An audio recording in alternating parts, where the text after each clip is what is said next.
ঢাকা থেকে হবিগঞ্জে বাড়ি ফেরার পথে চলন্ত বাসে এক কিশোরীকে দলবদ্ধভাবে ধর্ষণের অভিযোগ উঠেছে। এই ঘটনায় আটক করা হয়েছে বাস চালককে। রবিবার রাতে হবিগঞ্জের নবীগঞ্জ আউশকান্দি সড়কের সালামতপুর এলাকা থেকে ভুক্তভোগীকে উদ্ধার করে পুলিশ ও সেনাবাহিনী। পুলিশ জানায়, ভুক্তভোগী তরুণী ঢাকার একটি গার্মেন্টসে কাজ করেন। রাজধানী থেকে বাসে চড়ে বাড়ি ফেরার পথে ঘুমিয়ে পড়লে মেয়েটি সিলেট পর্যন্ত চলে যান। পরে সেখান থেকে হবিগঞ্জ যেতে মা এন্টারপ্রাইজ নামের একটি বাসে ওঠেন।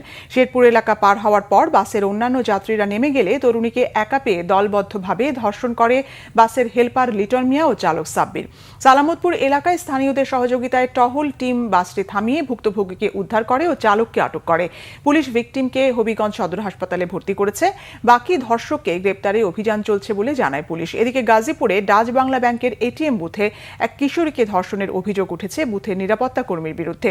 রবিবার সকালে জেলার শ্রীপুরের এমসি বাজার এলাকায় এই ঘটনা হয়। পুলিশ ওই কিশোরীকে উদ্ধার করে। ঘটনার পর ধর্ষক লিটন মিয়া পালিয়েছে।